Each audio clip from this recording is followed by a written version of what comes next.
Good evening. I will now call this committee of the City of Urbana Committee of the Whole meeting to order. Will the clerk call the roll? Councilmember Wu. Here. Councilmember Evans. Here. Councilmember Hersey. Councilmember Colasetti. Here. Councilmember Bishop. Here. Councilmember Wilkin. Councilmember Quisenberry. Here. Mayor Williams. Here. Thank you. Okay, next item on the agenda is approval of minutes from two meetings on July 7th, one being the City Council meeting minutes and the other being the Committee of the Whole meeting minutes. So moved. Second.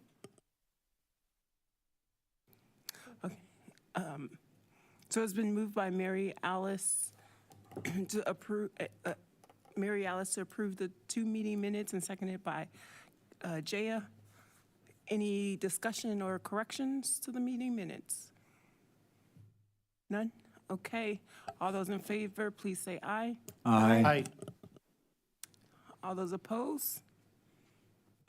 Okay, that motion passes. Next item, are there any additions to the agenda? I just will note one minor typo correction. The very last resolution, Resolution 10 there, under F on new business, should be 74R. We duplicated the number, so when we get to that item, it's 74. Sorry. Gotcha. Make that correction. Next item is presentations and public input. No presentations listed. Is there any public input tonight? Please step up to the mic. You have 5 minutes to speak. Thank you. Good evening. My name is Claudia Lenhoff, and I'm the Executive Director of Champaign County Healthcare Consumers. I wasn't going to speak tonight, but since it looks like you'll be able to move through the agenda pretty quickly, I don't feel like I'm going to hold anything up. I just wanted to mention briefly some of the results of the ARPA funding that we got from y'all, so for which we're incredibly grateful. So that grant allowed us, or is allowing us, to work with 3 different low-income populations: seniors, immigrants, and people with disabling conditions. And I just wanted to report briefly, and I can send an email with specifics, but with regard to the disability applications that we have been doing since this grant funding, I don't remember the total number of people who we have gotten approved, but I remember the dollar amounts. So when people get approved, they now get a monthly source of income that is very hard to be ever taken away. And in terms of monthly income that has been brought to our community because of that work, it's over $30,000 a month in new income coming into this community. And then that's of the ones who report to us what they get. Not everybody shares that information. And then in terms of lump sum back pays, so people will sometimes get a lump sum back pay because they get approved, and then the date of their application, Social Security can go back a year from the date of their application if they were deemed disabled during that time.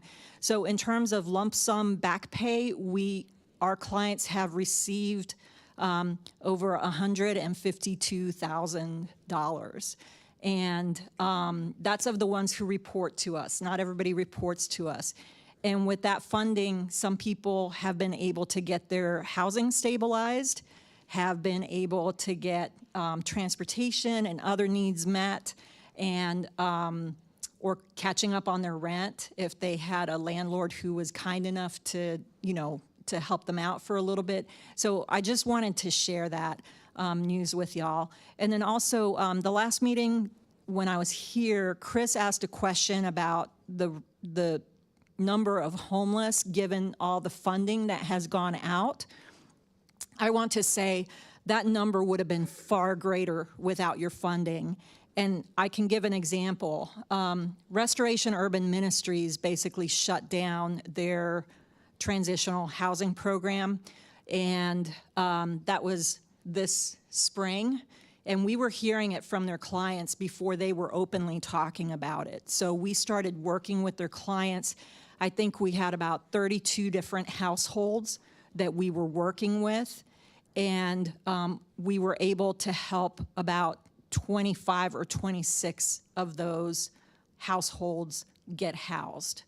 Otherwise, they would have joined the ranks of the homeless. So that's just a small example, but all the national trends are affecting our community, just like every other community. Cost of housing is increasing, and so that's part of why the number of homeless individuals have gone up. But without your funding, that situation would have been far, far worse. So anyway, I wanted to thank y'all and just give you that little update in terms of dollars and cents. Thanks. Okay, I think that concludes public input if there are no letters to be read. Is there a staff report? Okay, hearing none, I think not. Moving on to new business. First item is resolution number 2025-08-065R, a resolution approving an increase in the number of Class R&T-1 liquor licenses for Sapella's LLC doing business as Sapella's Restaurant, 510 North Cunningham Avenue, Suite A, Urbana, Illinois. And I'll just say to this resolution, while it's not a new business, it's an existing business that has never received a liquor license, and that is where our request is coming from now. Okay, are there any questions?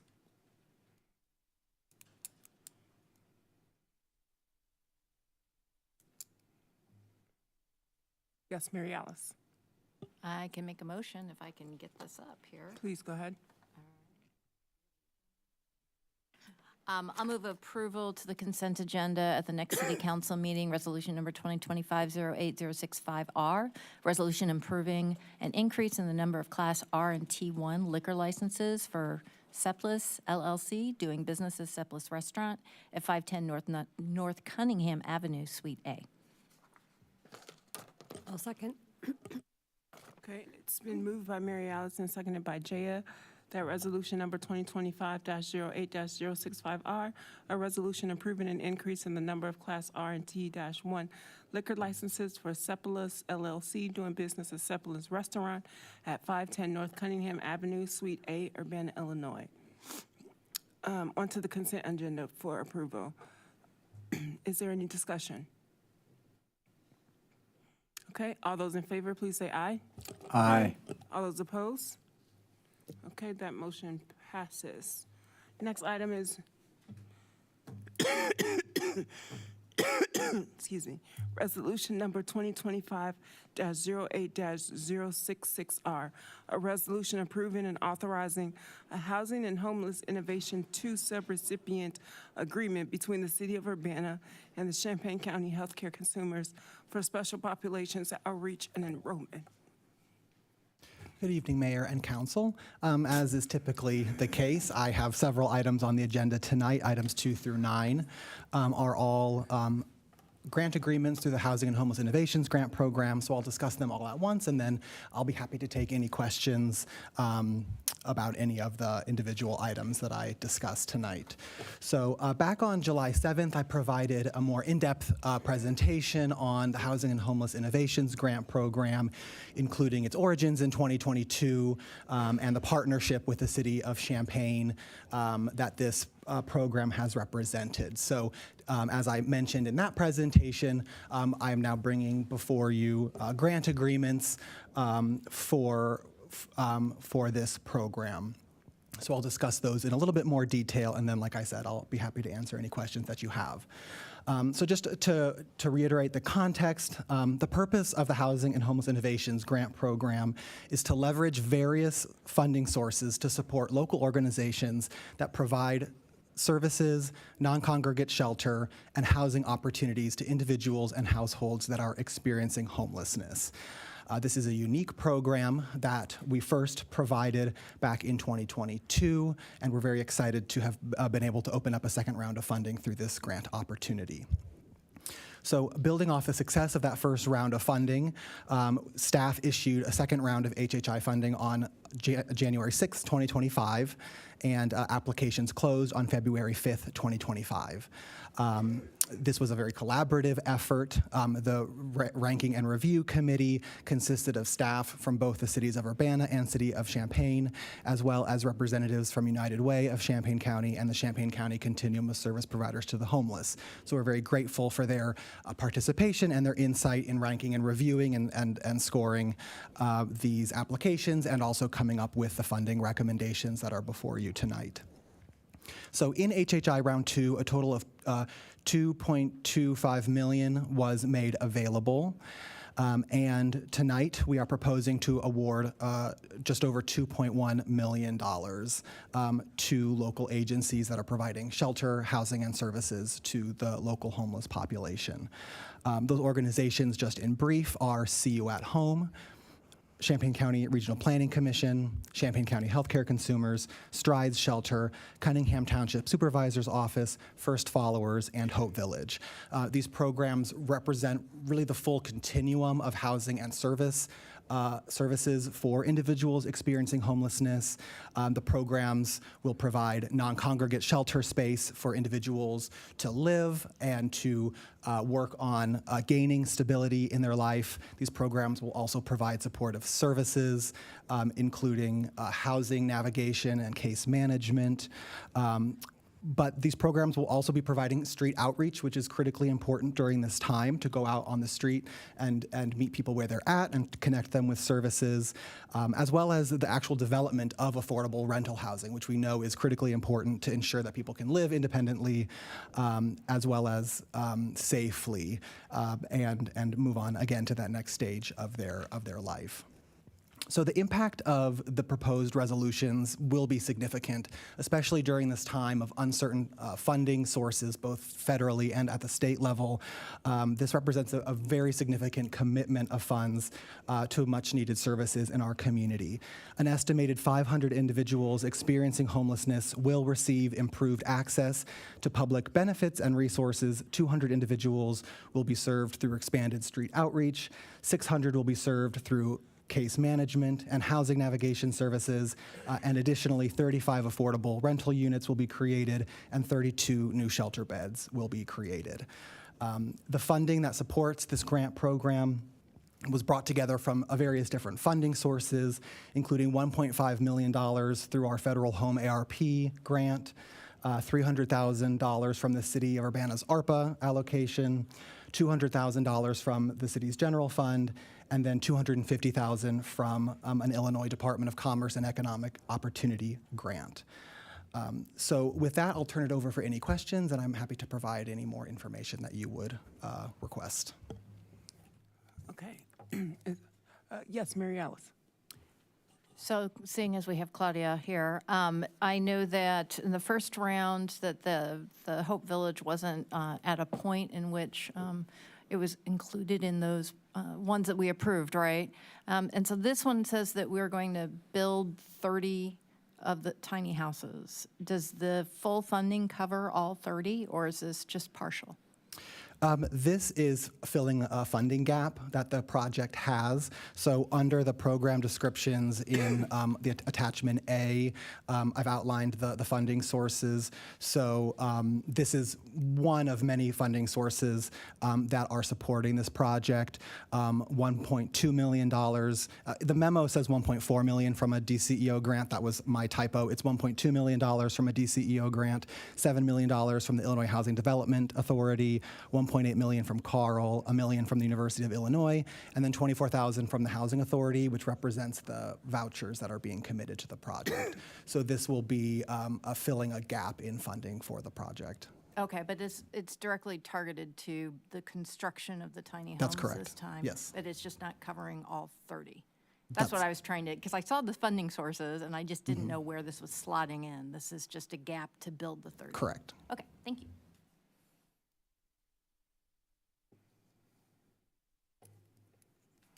Any further questions? Yeah. I'm wondering about omnibusing these items, and I'd be happy to make a motion to do so.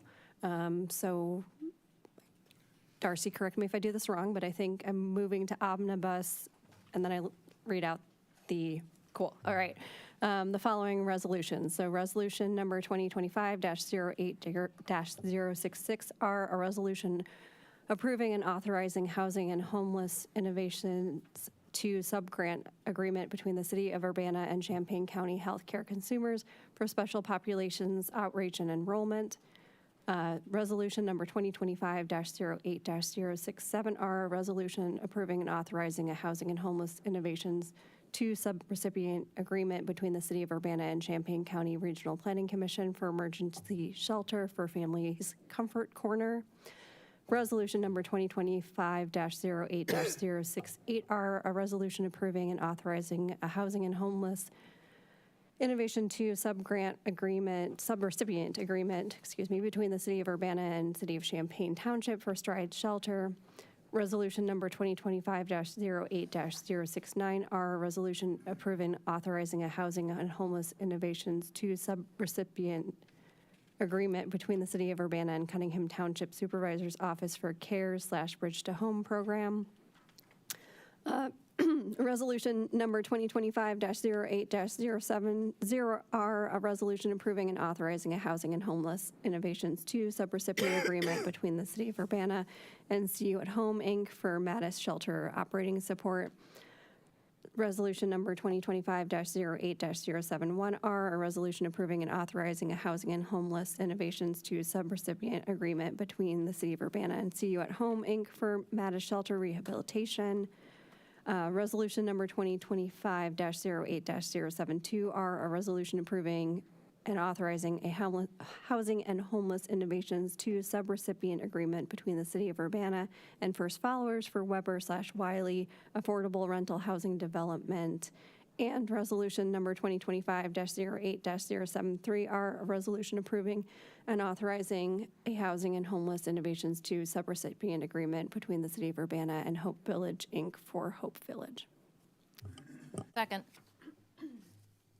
Okay, it's been moved by Jaya and seconded by Mary Alice that the previously read resolutions are omnibus together. Is there any discussion? No? Okay, all those in favor, please say aye. Aye. All those opposed? Okay, those are all bundled together. Yes, Jaya. I'd like to move approval of the omnibus items on the consent agenda. Okay, And I will second that motion. okay. Okay, the omnibus package has been, moved for approval by Jaya and seconded by Mary Alice to be approved on the consent agenda. Is there any discussion? No? All those in favor? Aye. Aye. All those opposed? Okay, that motion passes. Thank you so much, Braden. Appreciate all the hard work. Okay, and, oh, look at that, fast forward to the last one. Resolution number 2025-08-074, a resolution authorizing expenditure of alternative response task force funds.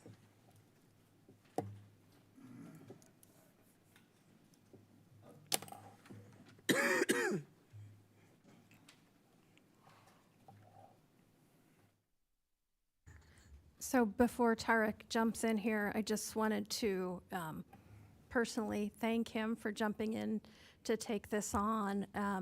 With the turnover administration and some staff turnover, we really wanted to make sure that this particular project kept moving so that we could get the Alternative Response Task Force in business and doing its work. So with that, Tarek's gonna talk you through the proposal here. So thank you for that, Elizabeth. Good evening, Council and Mayor.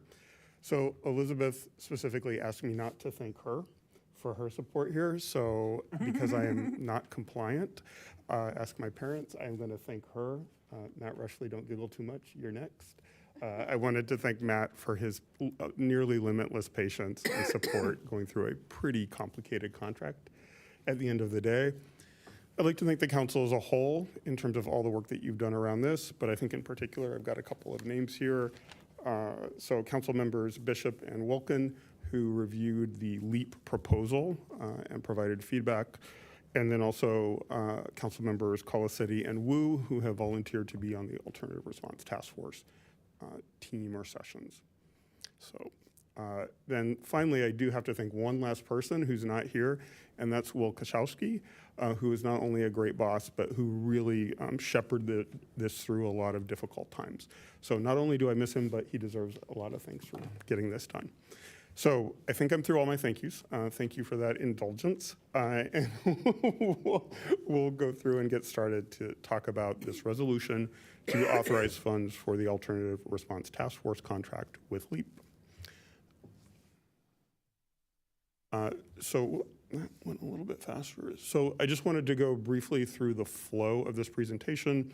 We'll start with the request itself, including the budget dollars requested, and then talk a little bit about the detail of that. We'll touch on some of the key engagement touch points. These are the discussions and the sessions that LEAP in general will be leading. And then we'll talk a little bit about the actual physical deliverables, the reports mostly. Then we'll talk about the open meetings aligned procedures. I know those are really important to this council, so I think we have some good news there. Finally, a high-level timeline. Again, I don't want to promise something that LEAP will ultimately have to deliver, but I think we have a rough sense of what that's going to look like. Then we'll open it up for questions and discussion. So with that, I will go into the request itself. So at a very high level, the request is to approve a resolution that would allow for the expenditure of funds related to the Alternative Response Task Force contract with the Law Enforcement Action Partnership, or LEAP. Excuse me. So ultimately, the purpose here is a recommendation for an alternative response model, or ARM. So at a high level, what are we requesting from a funds standpoint? It is up to, and I really want to emphasize, up to $52,130. I don't think we anticipate hitting that number, but we wanted to make sure that we didn't have to come back to you on short notice. So the way this all sums up is at the top there is the core LEAP deliverables. This is just what the contract includes, and that's $33,610. Tip of the hat really to LEAP here for going out of their way to find a Joyce Foundation grant that knocked the price down from what it would have been, $63,610, down to what we're actually paying. The next couple of lines get a little bit complicated, and we've broken it out on the following page. It may be more detail than you really want, but you can always roll us back. So there will be some additional or related expenditures that we believe up to $10,000 for things like light refreshments before each of the large task force meetings, so those 8 task force meetings with roughly 18 stakeholders. There may be also some office supplies that we don't typically have. Again, this is what LEAP has requested and what LEAP has suggested. Then potentially might use some additional task force discussions, in-person discussions. Again, we don't anticipate using more than 2 of those, but this sum of $8,520 represents potentially 4 additional in-person task force discussions. And so that would all add up to $52,130. So as promised, some additional detail. And again, you can tell us if this is too much. So over on the left-hand side of this table here, we've got those deliverables that I just stepped through, right? Those core LEAP deliverables that regardless of how the meetings fall will be $33,610. The next set of rows down is related to some of these additional potential expenses, right? So as an example, for the light refreshments and supplies, we are estimating, the best we can do at this point, that those will be about $250 for each of the 8 large group discussions that LEAP is running with that stakeholder group, right? And so that is $2,000 kind of under either the best or worst case scenario as we've detailed them here. Then the facilities rental, and this is where it gets a little spicy, right? It could be anywhere from $0 to up to $1,000 per meeting. You're probably asking us why, right? So it could be 0 if, as an example, we're able to use council chambers, which would be great. What makes it a little bit more difficult is that LEAP has requested that we have full two-way video conferencing so that they can pull in some of their remote consultants. As I think the council is painfully aware, we don't have that ability and people have to call in, and that's not always a great experience. So we are pretty sure that we're going to have to go to an external venue, which could cost up to what we're saying here is $1,000 per meeting. There are other alternatives. So Thomas Webb, who's not here today, so I don't want to ask him to deliver on something that he hasn't actually approved, is looking into some technologies, basically 360-degree webcams. They're called OWL systems, if you've ever heard of them, that sit on tables and are really good for large focus groups. Again, I suppose if you can imagine tables here in the middle, we pull the gray tables in here in the middle, we put some charts around, or put some chairs around them, and we have the poor LEAP consultant on this tiny little screen here or there trying to see down this table. So probably not going to be a great experience either for the stakeholders or for the LEAP consultants. So more to come there, but again, I think between the light refreshments and the facility rentals, at most, that's going to be $10,000. The next line down, again, are these alternative response discussions or additional in-person task force discussions. Again, best cases, we don't need them, right? That LEAP is able to get everything that they can out of the 8 that are in the contract now. But they have given us the option of having additional discussions, in-person discussions, for $2,130 each. And if we use all 4 of those, that would be $8,520. So when you add it all up, best case, right, is around $35,610. Worst case, up to $52,130. Okay. Did you want to add anything to that? No. Okay. So you may not have wanted that much detail. I will also emphasize, if we don't use all the money that we request, it goes back into the same kitty of funds that we will be using for the alternative response task force. So with that, and I'm sure we'll have questions on this at the end, I'll go ahead and move forward.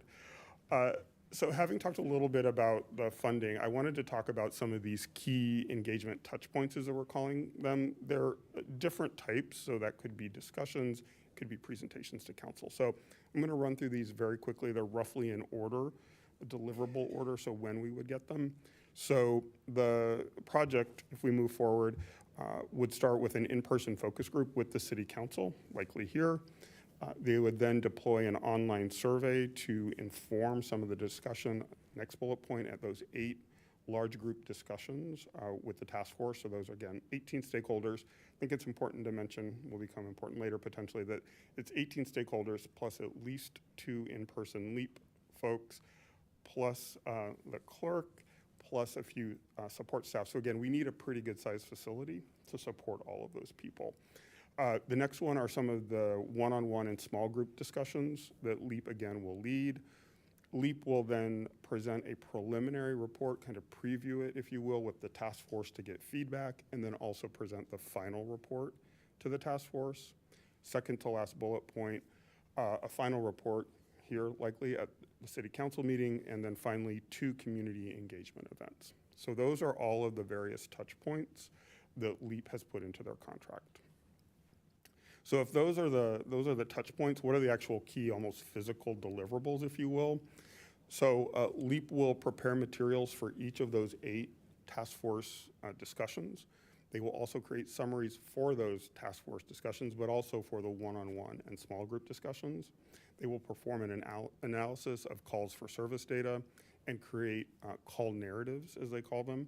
And then they'll produce a preliminary report and a final report with recommendations for the model, to be sure, but also a potential budget, as well as potential funding sources and an implementation guide.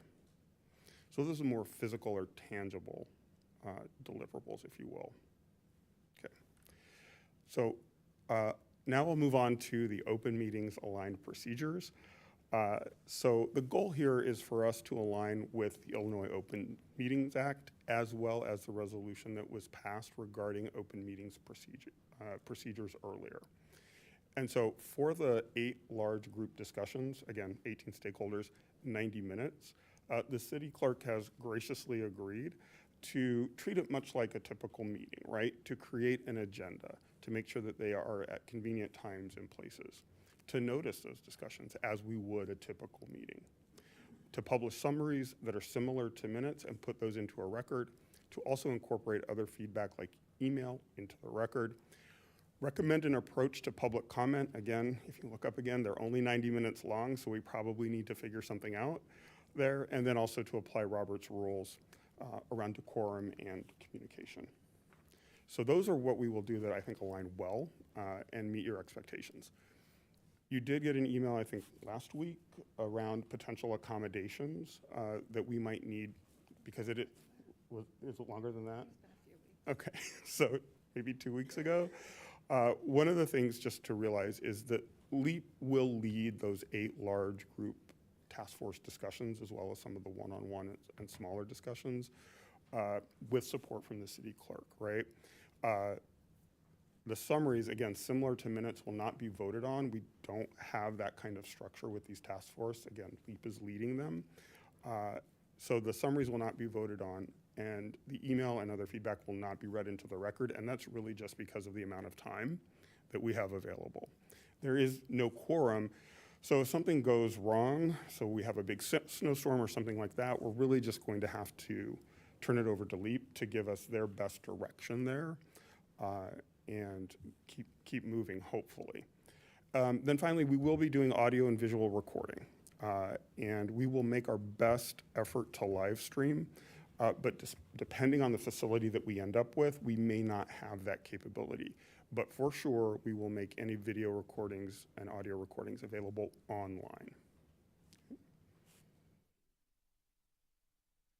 So just wanted to kind of put the last 3 slides together so that there's no confusion or question, or I haven't been clear. Certainly can ask me about this. So what does that mean in terms of the various engagement touch points that we've talked about and the open meeting procedures that we'll be employing? So for that in-person council focus group that will kick us off, that will just be straight OMA, because you guys, hopefully all of you, or at least a majority of a quorum, will be here for us. With the 8 large group discussions, you've just seen an example on the previous slides of those open meetings aligned procedures, which we think come as close as we possibly can. Then for the preliminary and final report to the task force, LEAP has given us some options. Again, that will be fairly far out. They'll all be open meetings aligned, right? So we might be able to use 2 of those 8 large group discussions that we discussed, or we might need those 2 additional task force discussions. That's why we asked for the money for the additional task force. Or potentially Teams or Zoom presentations. We're hoping that by that time we all know how we work well together. We've kind of got all the kinks figured out. Also, if you look at the schedule, again, not committing LEAP to anything, but Murphy's Law, in effect, all of those big 8 group discussions with the stakeholders kind of hit during the traditional fall and winter holiday season, so I think we might be looking for some flexibility at this point. Then the final report to City Council, again, straight OMA. And the last 2 engagement pieces here, the community events, are open by design, and we think that we may not need the formality of some of the procedures we described earlier. We don't know where these will be, if they'll be in the community at a church that may not have facilities that support, as an example, live streaming. So that's a bit of a summary there. So the timeline, and again, not promising anything. This is LEAPs to ultimately come back with once they get in here and learn a little bit more about us, we hope. But I'll run through this very quickly. So within 2 months of the contract execution, LEAP will review the existing data and reports that we already have. They'll try to conduct that City Council kickoff focus group, obtain the call data. Well, we'll help them obtain the call data from METCAD, and they'll begin the data analysis. They'll also then deploy or distribute the task force survey. Within 3 months, they'll complete an initial, or I would call it preliminary, call narrative analysis and present those results to the task force. they'll begin the in-person task force large group conversations, as well as some of those one-on-one and small group sessions. At the 6-month point, they will draft a preliminary report and solicit feedback from the task force. And then at the 9-month point, they hope to complete the final report and present those findings at both City Council as well as community meetings. So with that, just need to say, again, thank you collectively to the council and those individuals before. And I think we open it up for questions and discussion. Yes, thank you so much. Go ahead, James. Well, thank you for this presentation and all your work on this, and Will's work as well, and my fellow council members who have put so much into this. Could you back up to the budget slide again? One. Yeah, something that I feel might be missing here, and maybe I'm wrong. Where is the communications and marketing and promotional budget for getting people to show up at the community events? Because I will say, along this process, along the ARPA process, along several processes that we've had, open houses, community opportunity to weigh in, the number of community members who show up is not what I would hope it would be. And so I hope that there's a marketing communications plan. Is LEAP responsible for it, and that's part of what we're paying them for? Are we planning to do it all with our own social media and things? I wouldn't think that's enough. Is there something missing from this that we need to focus on? It's an excellent point. So beyond what the city clerk will do, of course, in terms of the OMA aligned procedures, we have already had a kind of a pre-kickoff meeting to talk with Bridget, our communications expert, and she is going to put together a plan. We may be able to cover it within the 52,000 that we have here, and if that is the case, we will let you know. If we can't, if it looks like a bigger lift than that, obviously we will be back to let you know what that looks like and what the funds might be needed for that. All right, thank you, because I think we all agree that the community has to come and be a part of this. Yes. Or else we won't have achieved what we said we were trying to do, was build a plan that had community input to it. So as you find out more about that, we look forward to hearing about it. Absolutely. And it is not here, but in the detailed contract, we actually hold ourselves accountable to doing exactly what you're talking about. Yep. A question about the community meetings. You said there would be 2 of them. Would they be like one at the beginning and one at the end, one in the middle? How do you, or did LEAP kind of say how those meetings would be dropped? Right. So LEAP wanted those to be toward the end of the process to make sure that they've had a chance to incorporate all the feedback from the various stakeholder groups, of course, integrate that with the hard data analysis and present and create the reports, and then present the conclusions out to the community. Okay, gotcha, thank you. Mary Alice, did you still have a question? I saw your hand up after James. I do have a question. I think Chris was first. Okay, go ahead, Chris. Thank you. Yeah, thanks for working on this and getting it going. And this might be a question also for the clerk, and I understand that this is a work in progress. We're still designing the meetings. And my questions revolve around, is the public going to be able to attend the meetings wherever? 90 minutes doesn't sound like there's much time for public input, if at all. And I would recommend, what I will be recommending, I should say, that if the public wants, and they want to interact with the task force members and communicate with them and give input to them, and I guess would limit it to email, really, because 90 minutes, the task force is going to need that time to work. I don't know what the question is, but that's what I'm noticing. It's absolutely something that we've been juggling and thinking about, right? Because obviously with a 90-minute session that is comprised of volunteers, right, who are going to be asked to give up their family time on probably a Wednesday night, something like that.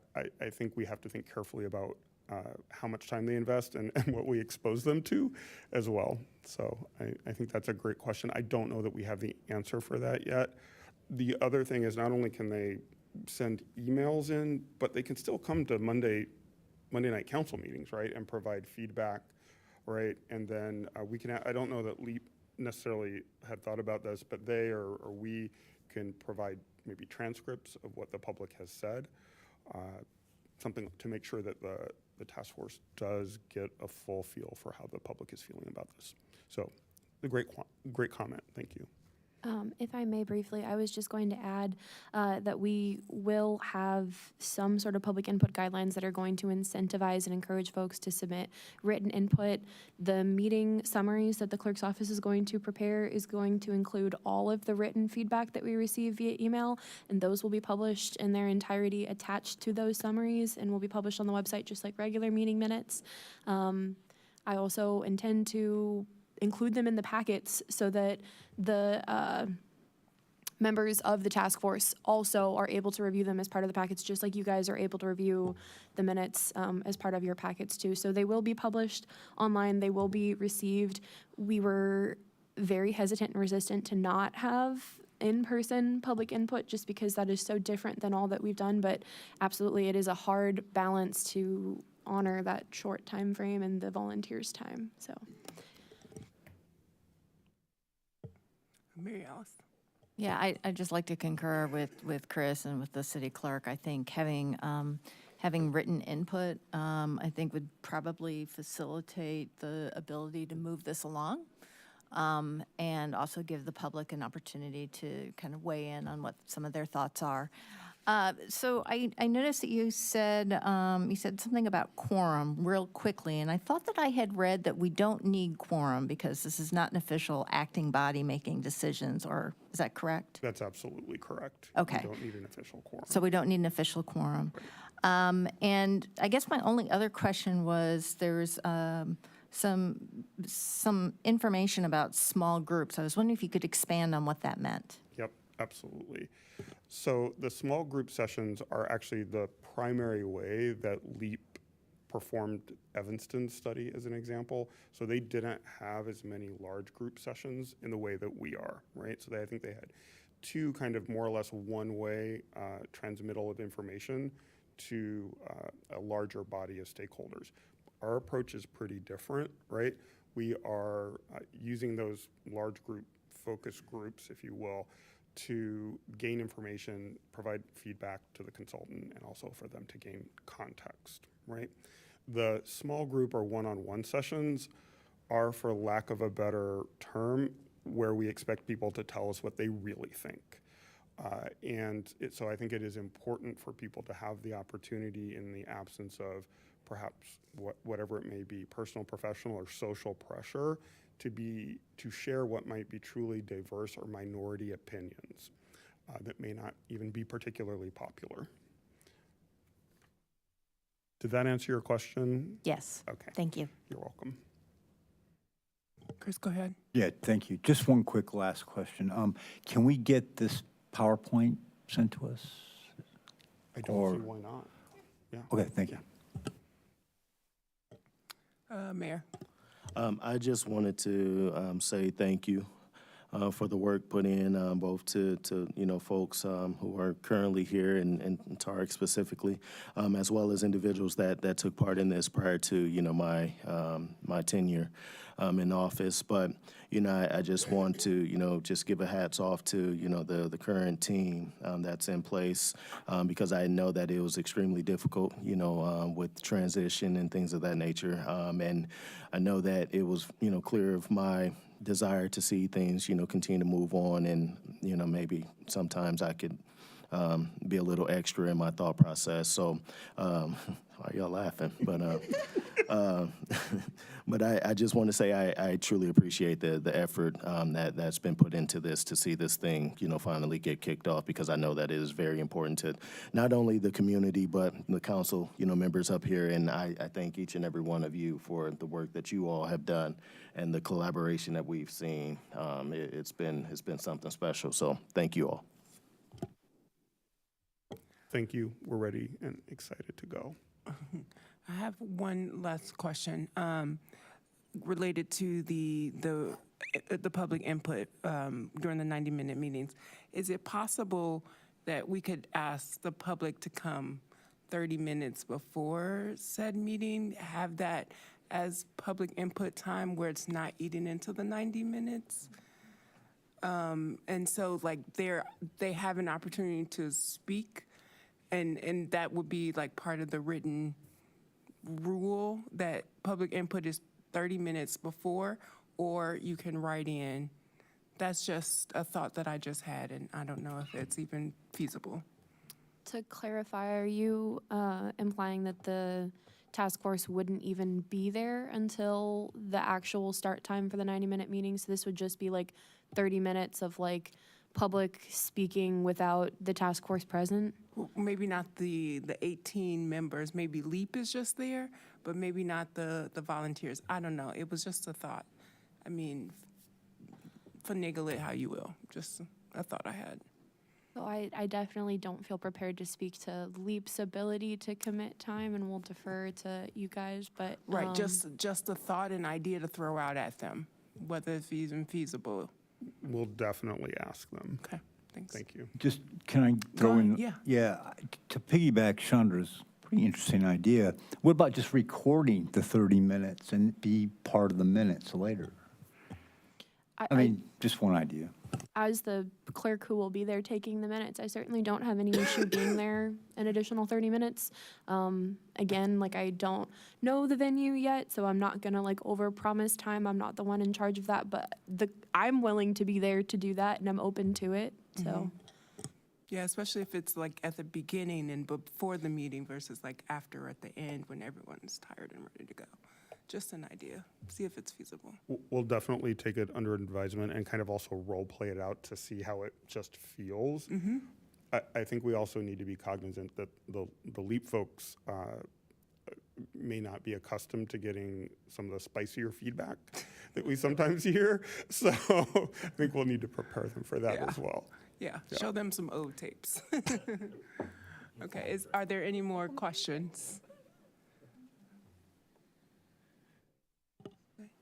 I'd be happy to make a motion, but I kind of feel like this is Jaya's and Chandra's baby, so. Oh, I can make a motion, make a comment. Yeah, I have to say, I'm just sitting here smiling and nodding because this is something Chandra and I started 5 years, 4, I don't know, many years ago. So it's really exciting to see this moving forward. So I will, thank you, gladly move resolution number 2025-08-073R, or 74R, a resolution authorizing expenditures of alternate response task force funds to City Council on the consent agenda for approval.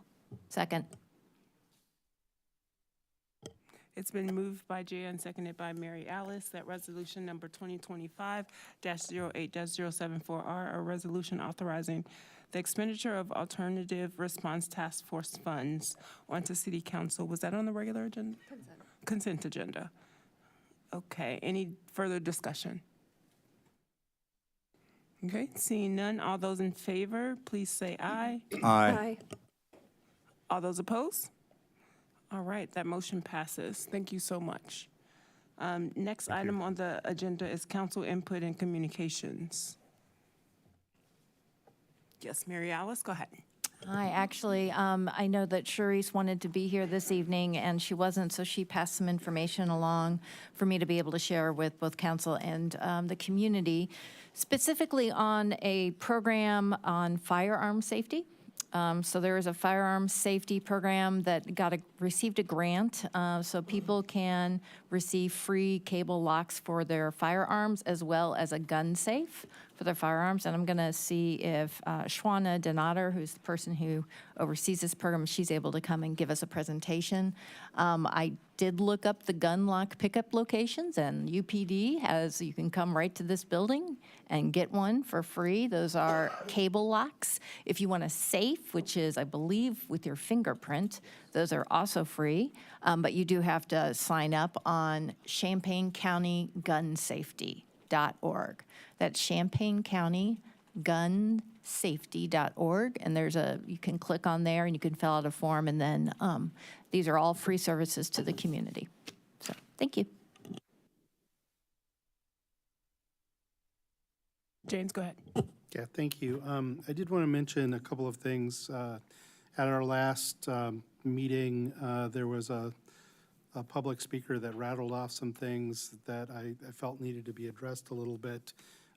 First of all, one of the comments was that about the growth of the University of Illinois over the past several years, from 45,000 enrolled students in 2015 through to just under 60,000 in 2024. I just wanted to point out that that's not an unreasonable amount of growth. That averages about 3% a year. That's not a weird number by any stretch, and the person seemed to think that that was wildly out of control. I don't think so.